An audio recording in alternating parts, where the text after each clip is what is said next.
Hello, Lamer Gamers. This is simplyTravis and Rowdy 5000. and we just found some random ocarina outside and decided to press A down, up, and brought down the wrath of the heavens with rain beyond the scope of reality, washing away our microphones, causing us to hop on the back of an alligator to reclaim them from the clutches of Ganondorf, opening a portal in time that brought us down memory lane to this retrospective look at our favorite soundtracks throughout the years on the latest episode of Lamer Gamers. Did you almost die? Yeah, it was kind of, you remember Harvey? It was a lot like that again. You didn't breathe for like 3 minutes there. Yeah, that was a rough time. On the last podcast, we were talking about how we were maybe going to do a special on maybe like music or some of our top favorite games, things like that. We decided to do our top soundtracks this time around. As some of you may know, like when it comes to the audio production on this channel, I wrote all the music for it and do a lot of the recording and editing. And so music, Humble brag, hashtag. it is definitely a humble brag. But It's good stuff, though. I am a huge fan of just music and sound design. So this is a topic that really speaks to me. And we started trying to come up with just all of these games. We decided to narrow it down to our top 3 because we figured we'd go on for a long time. But then we ended up having to throw in an honorable mention section because we just couldn't narrow it down without including all of these other ones. So I guess to start it off, we'll start with a lot of our honorable mentions here. Travis, man, Super Nintendo seems to be on here quite a bit. Well, Super Nintendo was a good time. It was, you have... The thing that I like about art and music is sometimes restrictions tend to breed creativity. And the Nintendo had a limited scope as to what it could really do with the music. I mean, you weren't able to use, like, CD quality. No. Still working a lot with MIDI. Remember early internet back in the day whenever you would download MIDIs? Oh, yeah. Of things and put them on your MySpaces and GeoCities. And it was awesome. And that's where I first got into sound design, was seeing these old MIDI tracks, because you could download them, you could edit them in different programs and things like that, and just seeing how little they had to work with when they were making a lot of these games. I mean, some of them had maybe 8 channels for different audio tracks. So it was really, really hard to convey a lot of stuff, or a lot of emotion and things like that. So a lot of these composers were just amazing at what they did with so little. So when we start off our honorable mentions list, we're going to start off with, Maximum Carnage, the Spider-Man game. There was a band named Green Jelly. They spelled it Green Jello, but for copyright reasons, had to call themselves Green Jelly. Sounds real weird. Look it up. It's the whole story. But they were the band that did the Three Little Pigs song. Look that up on YouTube. You will not be disappointed. It's messed up. But that soundtrack was just a rockin' soundtrack. And it was on the Super Nintendo. And it honestly sounds like almost real guitars in it. And, back in the day, that was unusual. And it was surprising in a video game to see them put a band name. And I think that's really why I wanted to put it on the list, is because they actually focused on the music being a main component of the game. And you didn't see that for quite a while, really. I mean, video games weren't known for their music because they were just kind of 8-bit chip tunes and stuff for a long, long time. And the Super Nintendo, you really start seeing those kind of things, especially like in one that I've not played, but I need to. Bad. Was the Chrono Trigger series. Basically, a lot of the Square games had amazing soundtracks. So on the Super Nintendo, you had the mislabeled Final Fantasy games. Oh yeah.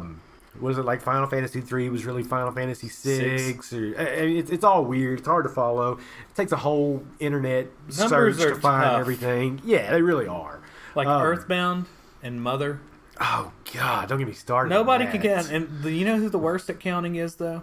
Capcom. Resident Evil. Yeah, everybody's like answering it before we answer. It's like, Capcom's terrible at counting. Street Fighter. Good lord. Okay, anyway. But when it came to the Square games, Chrono Trigger really had the best soundtrack, because in Chrono Trigger you obviously you go through time. So sometimes you go to the past, sometimes you go to the future, and the soundtrack really conveyed that. You know, when you start the game, it looks like almost like a medieval type village, and the soundtrack really sounded like lutes and lots of hand drums and things like that. Then you go to the future, and it was very industrial sounding, like the drums were gears moving and things like that. So it really just made this environment it really added to the environment. Just seeing how they could change it up and things like that. Their use of minor chords whenever stuff was getting thick and you were scared what was going to happen next and things like that. They were just really good at doing that. But that was every Square game, but Chrono Trigger really stuck out to me for that. And so, I'm wondering, we had this transition into trying to, games have always tried to be like movies. And now it's to the point where games are honestly doing better than movies. But, these role-playing games from Super Nintendo era, they were pretty much trying to be like a Miyazaki film, a lot of these. Oh, yeah. They all had airships. Oh, yeah. If you don't know, if you're listening to this podcast, I'd be really surprised if you don't know who Miyazaki is, but we'll explain it. Nausicaa, Valley of the Wind, Princess Mononoke, just some amazing Studio Ghibli films. And they had this great orchestrated music, and you see Square emulating a lot of the feel of that. In any great epic, you want to have something that is emblematic of the place, and the music needs to reflect a different place. Like you were saying, they would go into the time, it'd be industrial, it reflects the time and era.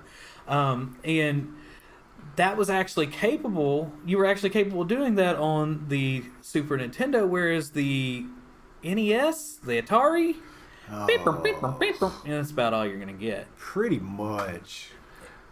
If I'm not mistaken, the NES was maybe 4 channels of audio were allowed. Mm-hmm. I could be lying about this. But, I mean, just the Super Nintendo, to me, is when music just really started getting good. But, moving on from Chrono Trigger, let's bring it to recently. Square Enix put out Octopath Traveler. So imagine good game. A lot of the old Square soundtracks, but they could use actual instruments now. And it was absolutely amazing. Again, with their use of the different minor and major chords to convey different emotions. Oh, it was awesome, especially over 8 different storylines. It got a little crazy there. And as somebody that doesn't know what music means, I have no clue what you're talking about, but it's good music. I could talk about how music feels all day, but I have no clue what any of the technical terms are. Major chords make you feel happy, minor chords make you feel sad. That's saddening. But it makes sense, though. And then you have like Mixolydian and Dorian and all these other crazy scales. My brain just popped. What? We're not going to go into all that. Yeah, that's something about Newtonian and... pretty much. Yeah, Vladimir happened, I don't know. Impaled somebody and there was music. And yeah, that's about as far as I got with that conversation. But yeah, Octopath was... You're seeing a lot of that too, where you're kind of going back to that old school type of music in indie games, or...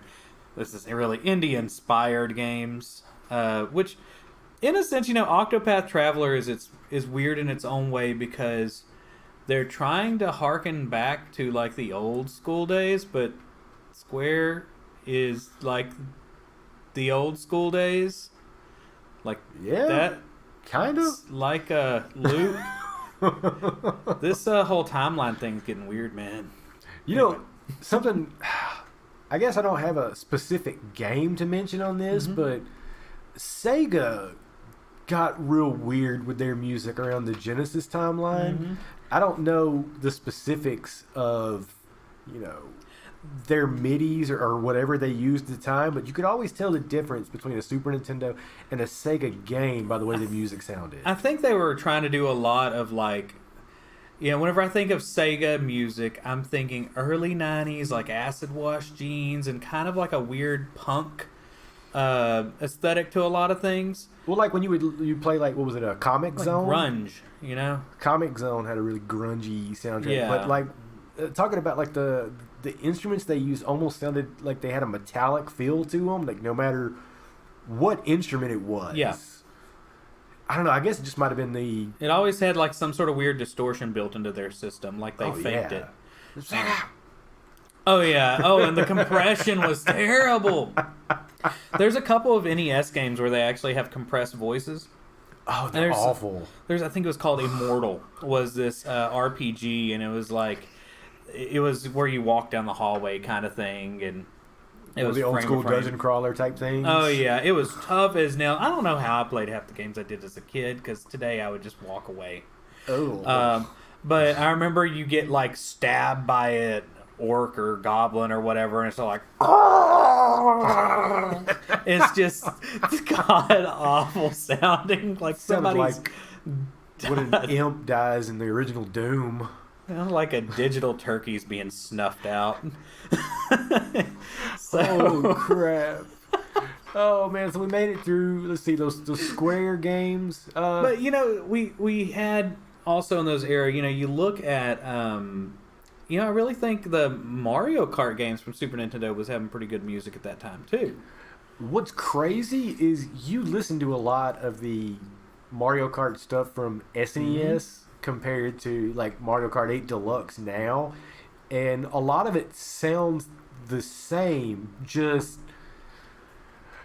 it's actual live instruments now, whereas back then it was pre-programmed synthesizers and MIDI tracks and things like that.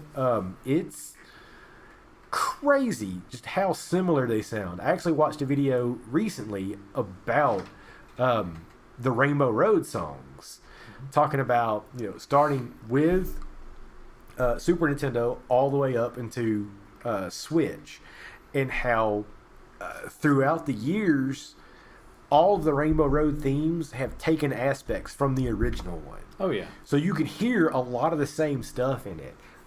It's pretty crazy. I guess since it was a Mario game back then, maybe it was Koji Kondo did it. I know he was a composer on a lot of the old Mario and Zelda games. I don't know if he did Mario Kart for Super Nintendo, but basically if it was Nintendo, they had Koji Kondo attached to it making the music.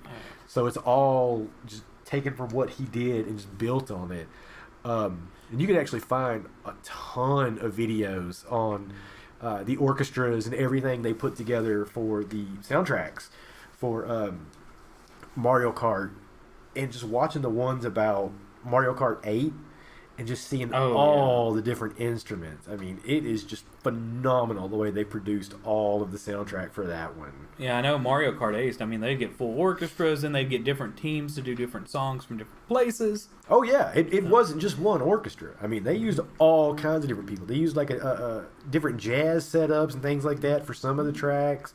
It's crazy, man. And, you know, you can look back, just kind of spinning off of the Mario Kart thing. You look at the Mario series, and the early Mario series specifically, they had extremely catchy tunes. And even like, I've seen some stuff with Miyamoto where he's talking about how they wanted to do the music and which chords they were using. I don't remember any of it because it's all things that I don't understand. But, you know, it's catchy. It's in your head. Like right now, I have it stuck in my head. This is going to be a theme, isn't it? Yeah. Probably. I hope you get it stuck in your head today, too. So a funny thing, though, about the Mario soundtracks, basically every Mario game has the Mario theme from the first Super Mario Brothers in it. And it's crazy how you can see this tune evolve throughout the years and how well the different Mario games sounded. But another crazy piece of trivia, the composer that was working on Mario Rabbids, was it Mario and Rabbids Kingdom Battle? Ubisoft hired him to write a soundtrack. So he writes a soundtrack and he records it. He did not know that he was writing for a Mario game at the time. So Ubisoft basically said he was writing a game that had to do with Rabbids. And it wasn't until later on in the project that they were like, okay, well, turns out you're working on a Mario game. And then he was allowed access to Koji Kondo's compositions. Ooh. And then that's how I don't know if you've Secret notebook. if you've pretty much. Yeah. I don't know if you've ever played the game, but there are a whole lot of I owns it. remixes and different tracks from the Mario series added into it. That's a great soundtrack. A lot of stuff. The soundtrack reacts to a lot of the stuff that happens in the game. It's a good one, man. The reason why I probably don't remember the soundtrack as much for Rabbids, the Mario and Rabbids game, is because, kind of like we were making a joke about redoing Harvey, that whenever Harvey happened, that was the game that I bought because the Switch was... I remember writing an article about it for Nintendo Enthusiasts, and I called it hell for it on Reddit. Because I had wrote an article that said how the Nintendo Switch helped me survive Hurricane Harvey. And it was all about like using it to charge cell phones and keep me entertained whenever I was having to evacuate. After we evacuated, I'm going to segue here for a little bit. We had to evacuate because my wife had gallbladder surgery like 2 or 3 days before Harvey. 60 inches of rain later. We had to get out because there was all she could eat was bread, and you couldn't get fresh bread. Now, where you were at, like, we were completely separated. You live on the other side of a river. And there's a couple rivers before then. And the way it worked during Harvey was any river turned everything else into an island around it. Pretty much. So I had a very short frame of time where the water receded north of us to get through before they would release water from a dam and get back. So we actually, I had the Switch with me, and I was charging a cell phone in case we got stuck. And so I wrote this article, and people were like, this is insensitive. It's like, dude, I just drove through a mile of water. But anyway, so the reason why I probably don't remember a lot of the music, but I played the game, is because I was playing it inside of a kind of like a makeshift pool shack at a cousin's house when we had evacuated that was infested with spiders. Ooh. So on this couch, and we had cleaned out the shed, and there was no it was just kind of open because there were so many of us that evacuated. And I would, at night, because of the spiders, I would keep myself entertained with the Switch, playing Mario Rabbids. Nice. Never finished it, honestly. But I would never finish anything. I know. But I was kind of busy because we would make trips though back into town. And this is 4 hours away where we were staying. We would make trips back into town with people, and we'd have canoes or whatever. And I remember bringing the Switch with me time or two, and I'd plug in a phone to it. So just interesting segue story about the Harvey stuff and Mario and Rabbids with me. I kind of have a weird personal story with that. Sounds like a zombie apocalypse. Yeah, a little bit. Harvey was it was crazy. Anyway, oh, and by the way, about jumping on an alligator, too, from the beginning, I kind of joked online that if you jumped on an alligator during Harvey, you'd be king of the street. Yeah, I can see that. You could do it. There were alligators around. There were a lot. Yeah, so literally, we're in a part of Texas that is probably not what you consider Texas if you're listening anywhere other than Texas. I know some people have been listening in France and England. We're in a very swampy part of Texas. It's very wet. And literally an eighth of a mile away there's a pond and a swamp, and I know there's alligators out there. So it's like the armpit of Texas. It is the armpit of Texas. So but I like it other than the rain. Anyway, what do we have next on the list? We'll go with Street Fighter here. Street Fighter was good stuff. Boom. Well, what was crazy about Street Fighter is it got a different theme for each character. Yeah. So then anytime they international. Well, that's true. Anytime they made a new iteration of the game where they added people in, those people got new tracks. And I'll always remember the Guile theme. That was always my favorite. Mm-hmm. Pretty crazy. I mean, hey, you have to write this you have to write the music for this game, and this is back in the arcade days. You don't have much to work with, but you have to write a song for every character, and there's 8 characters. Oh, by the way, we're adding 4 more. And then later they added like 6 million. So, I've got the special edition where they have like all the arcade versions of Street Fighters on it, and there's one Street Fighter 3, Third Strike. Okay, yeah. It has some of the most god-awful music in it. I don't know what they did. They they tried to incorporate, I guess at that time, like rap was getting big. So this is like 97, 90. I don't know what the time Third Strike came out. A dark time. A dark time. And it was just so poorly compressed. Like if you play that version, I'll have to play it for you later. It is bad. It sounds terrible. But in general, Street Fighter 2 had some amazing music.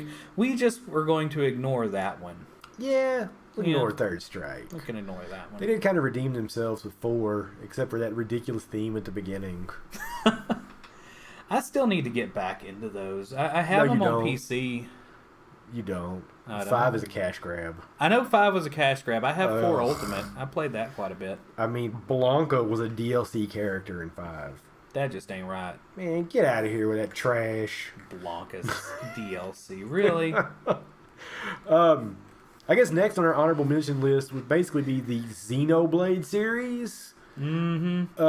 Yes. So I do like the soundtracks from Xenoblade 1 and 2, but for me, the Xenoblade Chronicles X soundtrack was absolutely amazing, except for the city song. Yeah. And the flying song. Those were crap. I have blocked the flying song out of my head. Well, the worst part is that you would have great music playing no matter which continent you went to. And there were multiple songs that would play depending on the time of day. Like at nighttime, right. it was kind of the same song, but it was real mellow and everything. But no matter where you were, if you flew, the same song played. And it was awful. It had lyrics and to it. And it started over. Yes. And I think the problem really stems from the fact that when you're playing a game, you're not listening to the song like it's a full packaged song. And that's why you don't have lyrics in a lot of that stuff. Because their lyrics I'm just going to go into the way that we interpret like words in our brain. We're constructing separate images in our head when we hear lyrics. So when a musician is using lyrics in a video game that repeats, it gets really annoying because it's like we're looking at the same picture over and over in our head. And I understand the fact that people use voices and lyrics as an instrument. But it works better when it's a different language because you don't construct that picture. Or there's no lyrics. And even when it doesn't mean anything, like, yeah. Oh, that was annoying. That was terrible because it'd be annoying if people were just doing that over and over and over and over. But when it comes to like the overworld themes that would play, it was cool because it changed from continent to continent. Oh yeah. I remember feeling really relaxed listening to the soundtrack that was on like the main continent where it was just real lush and you see lots of plants and everything. But then when you went to, again, I forget what the continent was called. It was the one that was to the east. Mm-hmm. And it was very just barren looking, lots of rocks and cliffs and holes. Oblivia. Yes. And then it just got real scary, like real dark sounding. And it just conveyed these great emotions with it until you flew. And then it started that song about skies and rainbows and flying. Oh, I actually jumped out of a mech one time just to kill me. I would have to listen to that damn song. Jumped out of a plane to stop it. Yeah. But I mean, I put 110 hours into that game. Like, I listened to that music a lot. You know how many yeahs that is? Man, after a while, that game's like a Gitmo punishment. It's just playing the same thing on repeat, trying to make us talk. I wouldn't go to the main town. What was it, New LA? Oh yeah. I wouldn't go to New LA unless it was nighttime. Yeah, near the end of the game. Because it was like mellow music towards that part. There was no yeahs in it. And that's the weirdest thing about that game. The contrast between good and bad was so diverse in their musical soundtrack that but it was such a good game, and it was in a true sense of an epic to where you felt like you were on another planet. And but all the Xenoblade games are like that. I mean, I'm thinking of like the Gar planes in Xenoblade 1 had some really spectacular music. And then you look at the newest Xenoblade, it uses lyrics in a much better way because it's used during the cutscenes. Oh yeah. And so it makes sense a lot of the times with what's going on. Never near the overworld. No. And it's spot on. It's really well done. And the overworld music is good. It's not, I don't think, on the same level as the other ones, except for in a couple places. But the cutscene music is amazing. Oh, yeah.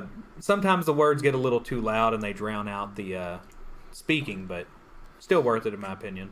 And I mean, I know we're talking a lot of trash on like 2 tracks in a whole series. That's not bad. No, it's really not. It's just the problem is you hear it 4.5 billion times. There's another video online that's it's kind of like a highlights of recording the soundtrack for Xenoblade Chronicles X, and it shows a lot of the orchestras and stuff like that. That was another great video. Oh man, it was good. The more I'm thinking about it, man, this is Xenoblade series probably should have been somewhere in our top 3, and I think that's why we're mentioning it last in our honorable mentions, because it's one of those weird things to where there's been some missteps, but it's still going in the right direction. Well, the reason it didn't make my top 3 is because my top 3 don't have annoying songs in them. Well, that's a good reason. So what is in your what's your first pick out of these? All right, so my number 3 of the top pick is going to be Zelda Breath of the Wild. Now, it's not because any particular song sticks out. It's because of the way, it's because of the sound design of the game. Because that's tricky. Because some of the music in game is just like do do do, and that's it. Yeah, so you're just cruising along, and a lot of the times it's basically just, well, they call it pads.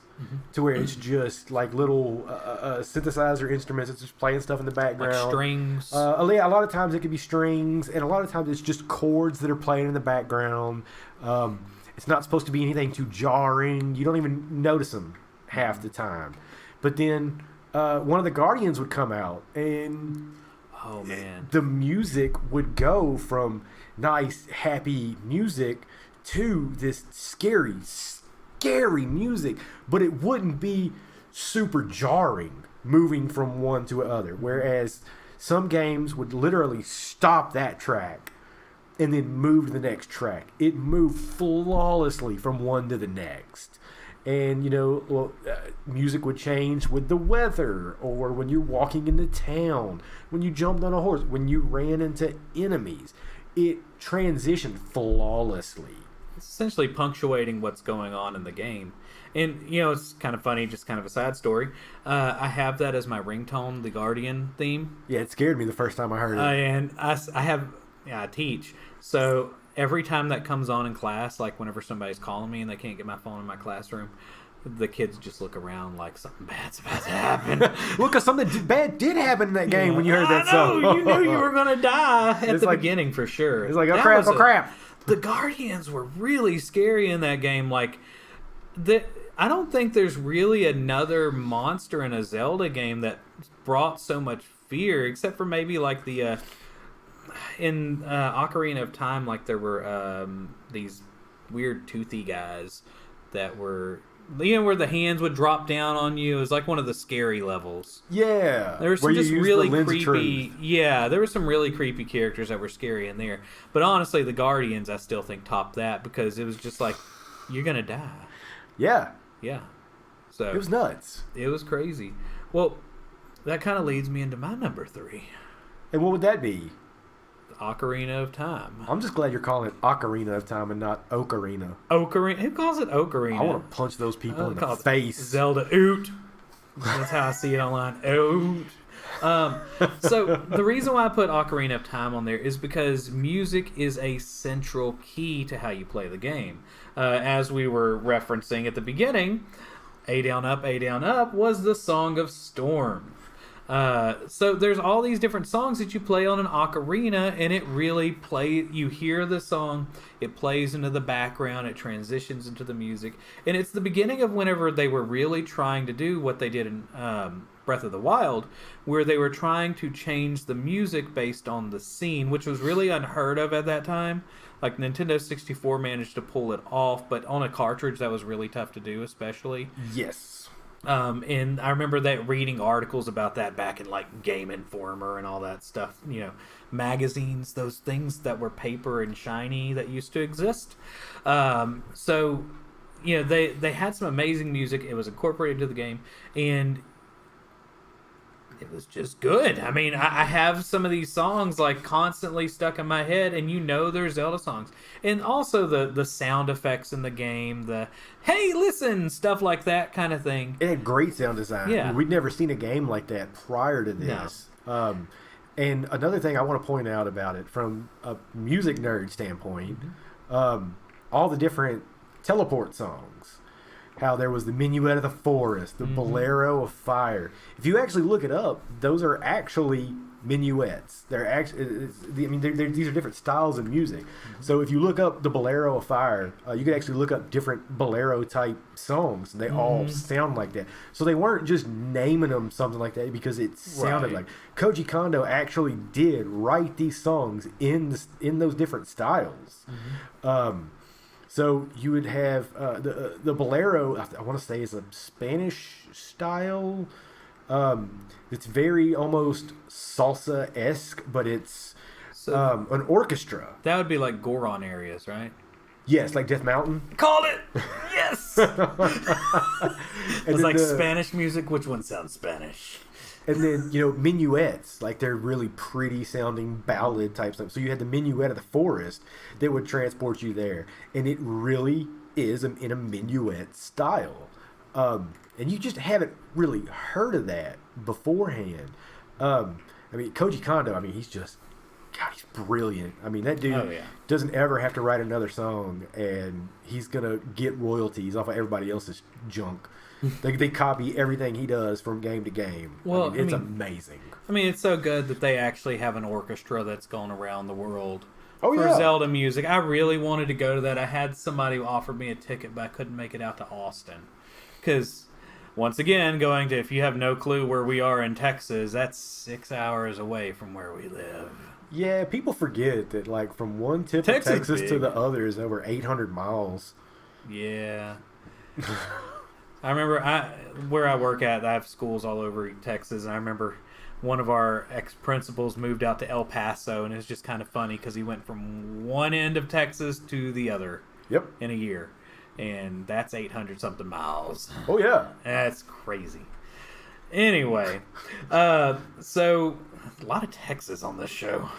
Forgot the coffee that we've been drinking. We had Texas Independence. No, it was Texas Freedom Roast earlier. Man, that stuff tasted like it was roasted on a barbecue pit. Dude, it was good. Now we're just drinking just black. That's what we got now. Anyway. Pretty good stuff. It's good stuff. I always got to be caffeinated on this show. I'm on cup 3 today. Let's see. So my number 2, man, I'm going to go with Mario RPG Legend of the Seven Stars. Back in the Super Nintendo days, we were talking about how it was really hard to get across what kind of instrument you were playing. It all just sounded like fake synthesizers. In Mario RPG, I really heard the difference in different instruments on there. I could tell the difference between, a xylophone that was made with wooden keys. I think it's called a marimba. I forget the actual name. So what's it? All the xylophones have different names depending on what the keys are made out of. I think a wooden one's a marimba. Sure.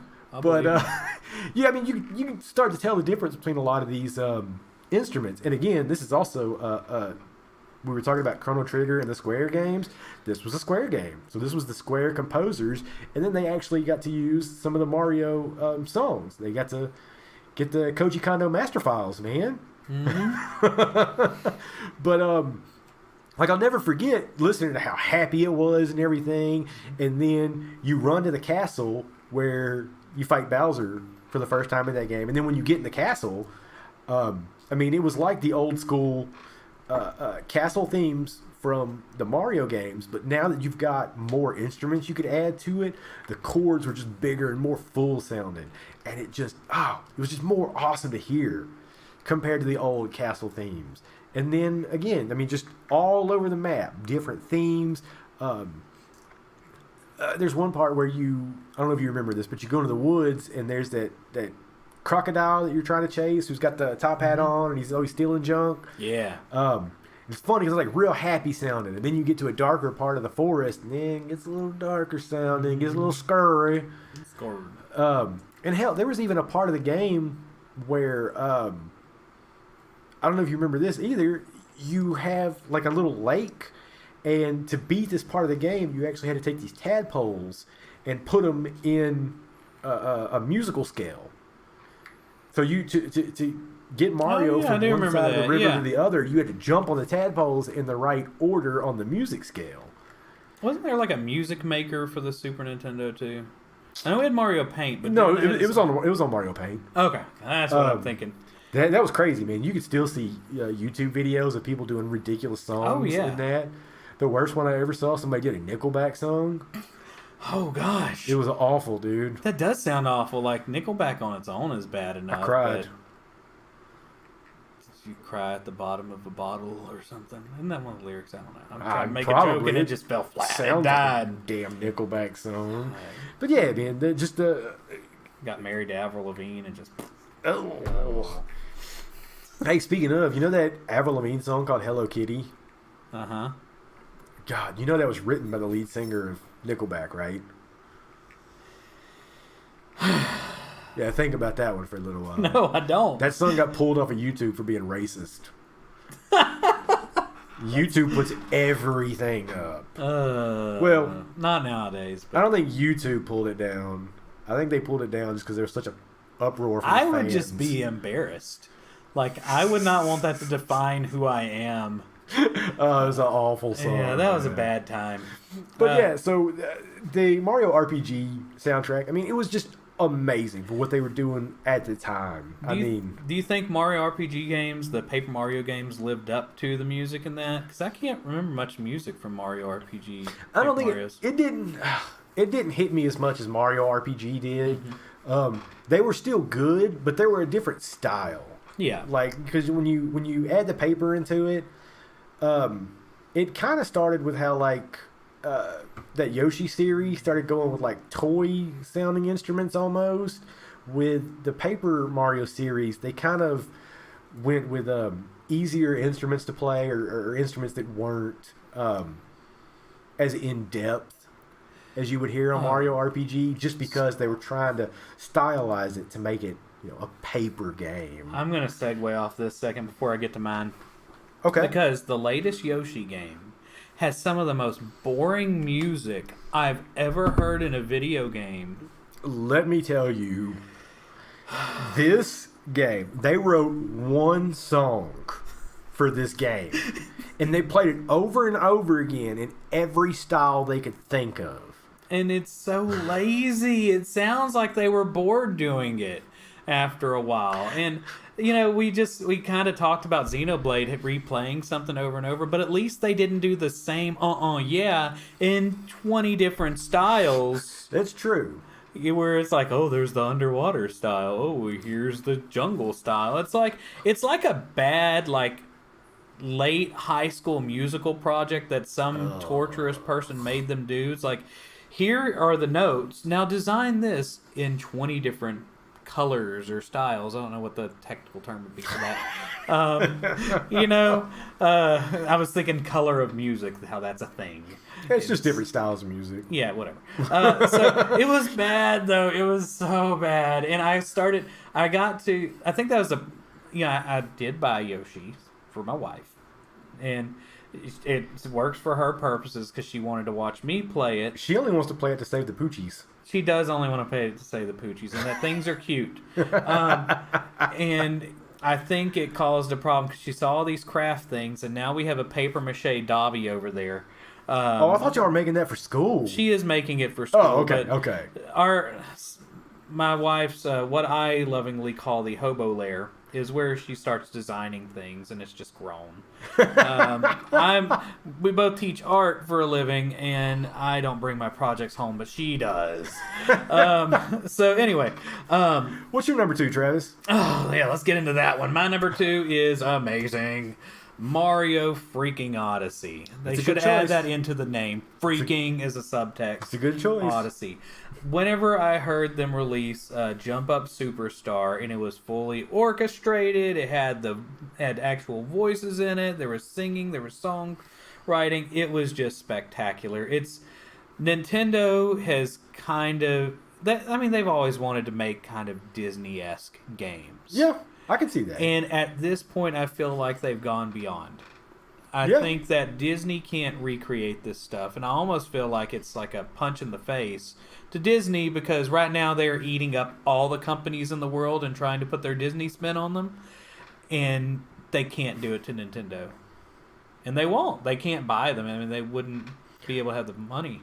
But oh, I thought you were trying to say that Nintendo's music is bigger than Disney. I think it's going to be eventually bigger on some of these games, though. I'm saying they were able to do it. Like, they were able to make something that was as, I guess, important musically as a Disney song that would be stuck in kids' heads. Yeah, because, I mean, when they did the commercials for Mario Odyssey, you hear Jump Up Superstar the whole time. And he's, I mean, it used to be a long time ago even, they were saying that, kids knew Mario more than Mickey Mouse. And that's definitely a thing nowadays, because Mickey Mouse is not nearly as known as he used to be. I used to play a lot more Mario than I watched Mickey stuff. Oh, absolutely. And, it's not just that song, though. There are songs throughout the game. Every single level is spectacular. And the end of the game hits such a good note, especially for people of my age, because Mario Odyssey, it's like they took the music from all this nostalgia, they bottled it up, cooked it in some sort of beaker to concentrate it, put it in a bottle and sprayed it all over the game, and it just into my ears, into my soul. And that's Mario Odyssey's end music to me. It's just hit so well, and everything in the game is so well done. From the little parts when you jump up and hit something and it goes with the music, and all the characters bounce around with it. It's just, it's amazing. So when you at the end when you beat the game and you're playing the little credit section as Bowser and the Japanese pop punk song starts playing, that completely embodies the whole attitude of playing as Bowser at that one part, because you're trying to escape the lava. When you hit those bricks, they start trying to fall and everything. So you're trying to get out of there. So there's a sense of hurry up. So they're playing this fast pop punk song. Oh yeah. But then and it's good pop punk. It's not like cheesy. It's not super whiny voice. Yeah. But they stylized every theme to the level. Like you go to the beach level and it feels like a song that would be playing at the beach. You go to the space level and everything's real, delayed and real echoey, like it would be in space. It was really good, man. But the craziest was New Donk City, because they had the whole scene for Jump Up Superstar. Like you found all the musicians, and then you brought them to Pauline, your ex-girlfriend, by the way. Oh yeah. And then there was the whole music sequence. I mean, it was crazy. They decided to do that. I have some ridiculous. I'll have to share them on the Twitter. I'll have to find them. I have some pictures that I took inside the game, because that was another big part of the game, was you could take pictures in it and share them on Twitter and stuff of Mario in a mosh pit. Or in that scene where they're in the New Donk City. Is great. I'm such a nerd. You are. But I was bouncing around. It looked like a mosh pit. It was great. I'll just share that. Anyway, so I think we were really on the same wavelength for number 3 and 2, but we are about to break apart. Yeah, this is where it starts to get way different for us. Yeah. We've had a whole lot of Nintendo on here. But my number one choice is the soundtrack for Nier Automata. And I know that seems like something that's way off in left field compared to what we've been talking about. But the reason why the soundtrack caught me off guard is when I picked up Nier Automata. I picked it up because I was looking for an RPG to play. A friend of mine at work was like, "Hey, check out this game." I mean, there was it was an action RPG. There were levels where it was almost top-down type stuff, and it just seemed like something cool. I'd never played a Nier game prior to this, which has a very complicated history. Don't look it up, Travis. You won't understand it. At some point I'm going to play it because I might get a PS4 Pro. But you can get Nier Automata on Steam. Really? But the soundtrack to it, it's going to sound ridiculous, but it really portrays the emotions of what's going on. Because in Nier Automata, there's this big underlying question of what is humanity. Basically, what's a soul? Can somebody that wasn't born, can they have a soul? Can a robot have a soul? Can something man-made have a soul? So there's a lot of emotional stuff going on in this game. I like things like that. And there are parts of the game where you go out into the desert, and it's just the music is just very empty. So it just makes you feel empty. And there are parts when you go into industrialized areas, and like I was talking about on Chrono Trigger, when you go into these industrialized areas, the music becomes heavier. Like I said, it sounds like almost like the gears and the pistons are part of the drum beats. And then the ending theme song. A lot of people that play Nier know that there are a ridiculous amount of endings per game. There were over 20 endings to Nier Automata.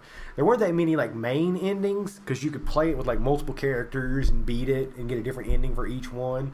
But each ending, it had the same song that was playing, but it was in different languages. And what got me is once you get the final ending, the best ending you can get, because I beat this game like 87 times. How long is each game? How long does it take to Well, play the first one's the longest. Okay. And then after that, it's maybe half the time.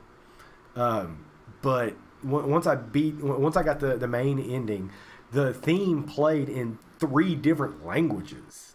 So like one of the verses would be in English, and the chorus in English, and then French, and then Japanese, and then at the end, when they did the crazy climactic chorus, they would change from line to line, or sometimes at the same time sing in different languages to do harmonies. And just whoever wrote for Nier Automata is a freaking genius when it comes to composing music. I cannot speak highly enough for this. Oh, and also I forgot, almost every single song in the game has a lo-fi 8-bit version, because there are parts when you go into computer programming. I know it sounds ridiculous, but you have to get rid of computer viruses. And anytime you go into there, it literally transitions from the real orchestrated version into the 8-bit version. Well, that's fun. Do you think it's like a filter they put on, or is it like they read just... Yeah, they had to completely use different instruments because... I mean, you could put like a lo-fi filter on a lot of stuff, but it would only make that instrument lo-fi. So, like if you're using a guitar, it would still sound like a guitar. These actually sounded like old school monophonic synthesizers. My only problem with the game, the name. It just looks like Auto Tomato or Tomato. What's the matter with you? That's all I got. I mean, haven't played it. It's so good, man. It's good. It's good. Go play it, everybody, now. Okay. And listen to the soundtrack. All right. I downloaded it, sure. Okay, so I guess I'm on my last one, huh? Yeah. So this series, I'm going to say series, but honestly, it's from 3 on beyond. Fallout. Fallout 3 has... When you hear the songs on Fallout, you know it's Fallout. Oh, yeah. And I know they're songs from...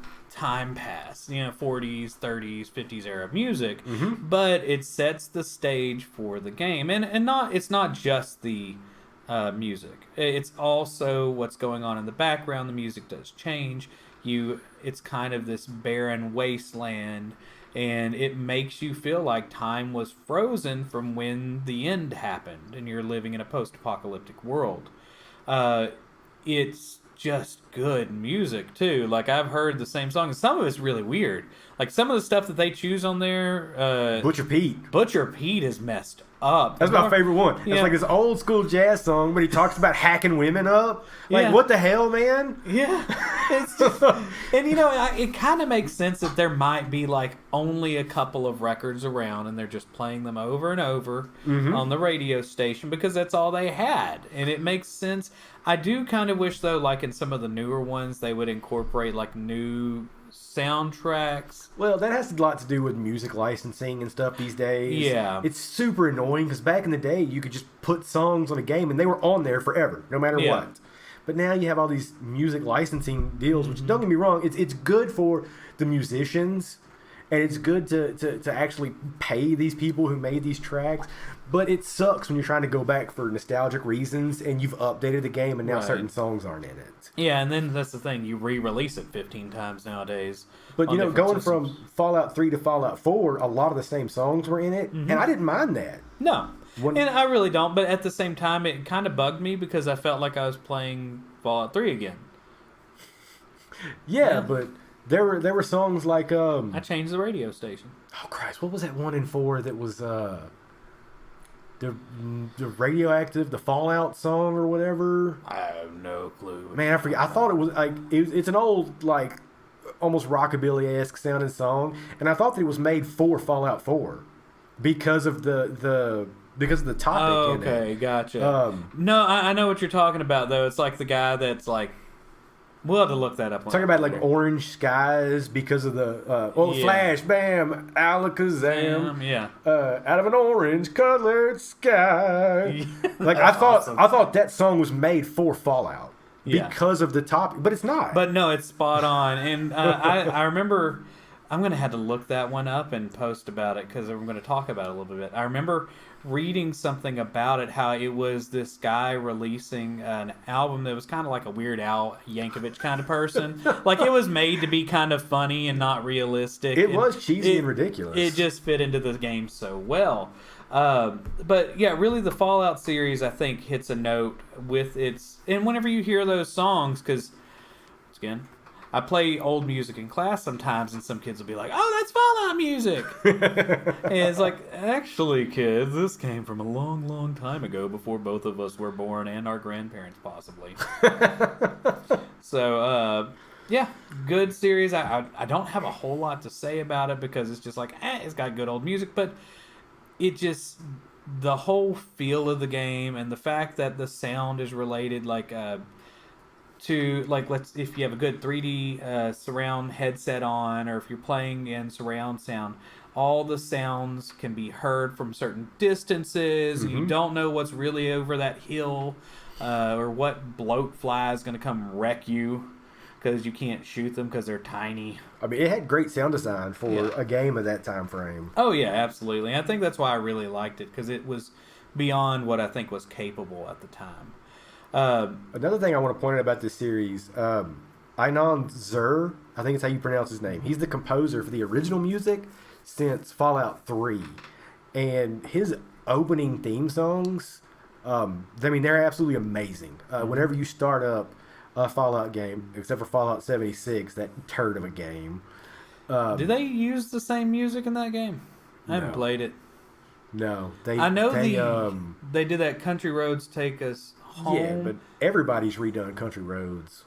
But it's really weird that they chose that, because that wouldn't have been released during the time before the bombs dropped. That's why they well, okay, so technically in the Fallout series, the bombs dropped near the end of the 21st century. Oh, I thought it was the 50s. No, okay, so look, there's this crazy... Uh-oh. Roddy's going to school me. We'll talk about this afterwards. We're actually running a lot longer than I thought we were going to. Dude, for I did this. not expect this to be an hour show. I'll go into the Fallout history with you for a second. Or in a second, after we finish with this. We'll have to talk about Fallout in the But show. but the Fallout series from 3 on, just amazing soundtracks. But I wanted to bring up kind of like a bonus I guess you could say. Dun-dun-dun-dun. I saw a ridiculous tweet here a while back. I'm not going to say who put it out there because I think it's photoshopped. Yeah. But somebody put that the Tony Hawk soundtrack, the original Tony Hawk soundtrack for Tony Hawk's Pro Skater, did more for for music than the Beatles did. That's ridiculous. So I thought about it, and as a musician, Tony Hawk really did do more for me than the Beatles did. Don't get me wrong, I love the Beatles. The Beatles sound real good, but I mean, it's not really my thing. When Tony Hawk came out, I was a young, impressionable teenager, and I was full of all these emotions and angst. And then when I heard the soundtrack for Tony Hawk's Pro Skater, and I got all hopped up on pixie sticks at the time, I heard Superman by Goldfinger, and it changed my life. And you know what I think's interesting about it too is a lot of the music that is on Tony Hawk games, you didn't hear on the radio. No. This is like subversive in a way to the pop that was out there.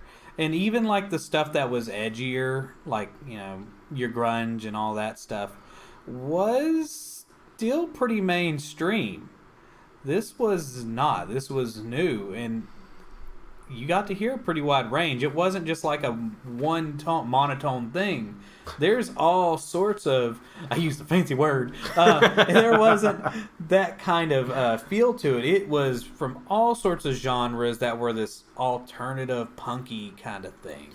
I mean, it really spoke to me because I'd never heard something this aggressive and just, nothing really spoke to me like these songs did. Like I said, you know, I heard Superman by Goldfinger, completely changed my life. I freaking love ska music now. Ska's the it's best. Absolutely amazing. But then you also had stuff like Primus on there.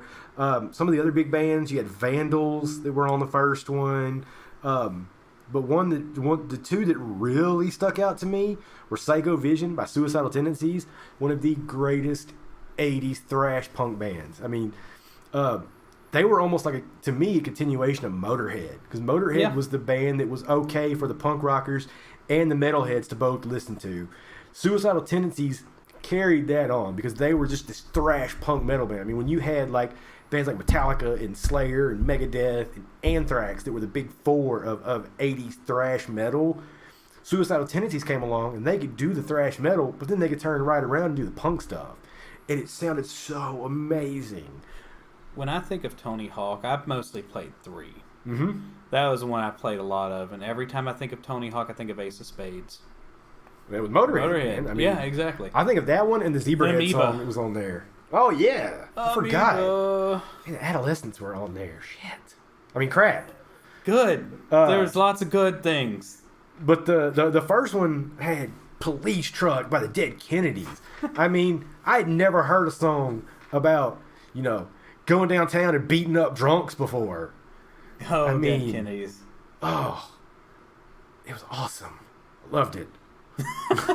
So, man, that did go on much longer than I thought it was going to be. I was thinking this is going to be a 30-minute show, but man, we got somewhere with this one. Oh yeah, we're almost at the hour mark. Christ, yeah. man.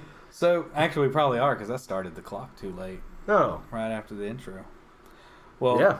I think that's about it for me. Yeah. This cup of coffee is done worn off.